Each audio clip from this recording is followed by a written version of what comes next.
வணக்கம். இன்றைக்கி நம்ம ஜஸ்ட் குக் கிச்சனில் எல்லா வகை பிரியாணி கூடயுமே சேர்த்து சாப்பிட்ற மாதிரி ஒரு கத்திரிக்காய் கிரேவி தான் ரொம்பவே அட்டகாசமாக ரொம்ப டேஸ்டியாக எப்படி பண்ணுறதுன்னு பார்க்க போகிறோம். ஒரு கடாயில் 2 டேபிள் ஸ்பூன் அளவுக்கு நல்லெண்ணெய் சேர்த்து சூடு பண்ணிக்கலாம்.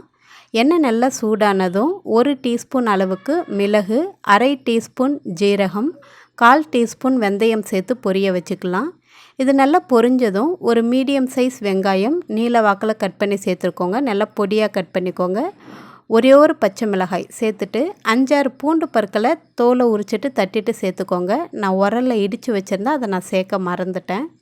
இந்த வெங்காயம் நல்லா வதங்கி வந்ததும் இந்த மாதிரி 4ஆக கட் பண்ணி எடுத்துருக்கிற பிஞ்சு கத்திரிக்காய், நல்ல விதை இல்லாமல் பிஞ்சு கத்திரிக்காயாக இருந்தால் அந்த கிரேவி ரொம்பவே டேஸ்டியாக இருக்கும். கத்திரிக்காய் சாப்பிடும்போது நல்லா அந்த வெண்ணெய் மாதிரி இருக்கும், அந்த டேஸ்ட்டே வந்துட்டு நல்லாயிருக்கும் சாப்பிட்றதுக்கு.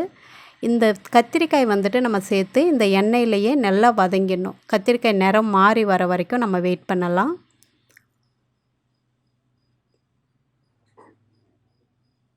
இப்போது கத்திரிக்காய் ஓரளவு நிறம் மாறினதும் 1/2 தக்காளி சேர்த்துருக்கேன் நான். தக்காளி ரொம்ப பெருசாக இருந்தால் 1/4 தக்காளி சேர்த்துக்கோங்க. மீடியம் சைஸாக இருந்தால் பாதி தக்காளி போதும். கொஞ்சமாக கல்லுப்பு, மஞ்சள் தூள் சேர்த்து நல்லா குழையிற வரைக்கும் நல்லா வதக்கி விட்டுடுங்க. எப்போவுமே இதில் நம்ம புளி தண்ணியும் கொஞ்சம் சேர்க்கறதுனால தக்காளி ரொம்ப அதிகமாக சேர்க்க வேண்டாம். அப்படி அதிகமாக சேர்த்துட்டிங்க அப்படின்னா ரொம்ப புளிப்பு டேஸ்ட்டு கிடைக்க ஆரம்பிச்சிடும். இது கூடவே இப்போ மசாலா பொருட்கள் சேர்த்துடலாம். 1 டீஸ்பூன் அளவுக்கு வெறும் மிளகாய்த்தூள், 1/2 டீஸ்பூன் அளவுக்கு கொத்தமல்லி தூள் சேர்த்து நல்லா கலந்து விட்டுடலாம். இப்போது மசாலாவும் சேர்த்து நல்லா கலந்து விட்டாச்சு. இதுக்கு தேவையான அளவு புளி கரைசல் நான் வந்துட்டு ஒரே ஒரு சொலை புளியை எடுத்துகிட்டு தண்ணி விட்டு கரைச்சிட்டு சேர்த்துருக்கேன். இந்த மாதிரி கிரேவி நம்ம பிரியாணிக்கு பண்ணும்போது ரொம்ப அதிகமாக புளிப்பு வந்துட்டு அதிகமாக சேர்த்துடக்கூடாது. அதனால நான் ஒரு சொலை அளவுக்கு புளியை கரைச்சிட்டு சேர்த்துருக்கேன். இது வந்துட்டு ஒரு 5லேருந்து 6 பேர் வரைக்கும் சாப்பிட்றதுக்கு கரெக்டாக இருக்கும். இது நல்லா பச்சை வாசனை போக நல்லா கொதிக்கட்டும். அது கொதிக்கிற நேரத்தில் ஒரு மிக்ஸி ஜாரில் 1 டேபிள் ஸ்பூன் அளவுக்கு வறுத்த வேர்க்கடலை, 2 டீஸ்பூன் அளவுக்கு வறுத்த வெள்ளை எள் சேர்த்து தண்ணி விட்டு விழுதாக அரைச்சிடலாம். வெள்ளை எள் இல்லை அப்படின்னா கருப்பு எள் சேர்த்துக்கோங்க. ஆனால் வெள்ளை எள் சேர்த்து செய்யும்போது அதோடைய ஒரிஜினல் கலர் வந்துட்டு நமக்கு நல்லாவே கிடைக்கும் அந்த கிரேவி, கத்திரிக்காய் கிரேவியோட இது. இப்போது நம்ம தாளித்த பொருட்கள் எல்லாமே இந்த புளியோட பச்சை வாசனைலாம் போனதும் நம்ம அரைச்சி எடுத்துருக்கிற அந்த வேர்க்கடலை, எள்ளு விழுதையும் இது கூட சேர்த்து கொஞ்சமாக அந்த மிக்சியில் தண்ணி விட்டு கலந்துட்டு தேவைப்பட்டால் உப்பு டேஸ்ட்டு பார்த்துட்டு உப்பு சேர்த்துக்கோங்க.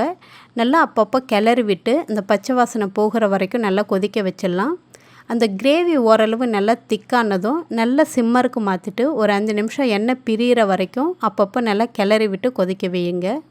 எப்போவுமே இதில் நம்ம வேர்க்கடலை, இந்த எள் இதெல்லாம் சேர்க்கறதுனால பாத்திரத்தில் அடிப்பிடிக்க ஆரம்பிக்கும். அதனால் அப்பப்போ நல்லா கிளறி விடணும். இப்போ ரொம்ப சூப்பராகவே எண்ணெய் பிரிஞ்சு தயாராகிருக்கு. கடைசியில் நான் கருவேப்பிலை இதை கூட சேர்த்துருக்கேன். நான் கருவேப்பிலை, கொத்தமல்லி இருந்தால் சேர்த்துக்கோங்க. நான் கொத்தமல்லி இல்லைன்றதுனால சேர்க்கலை.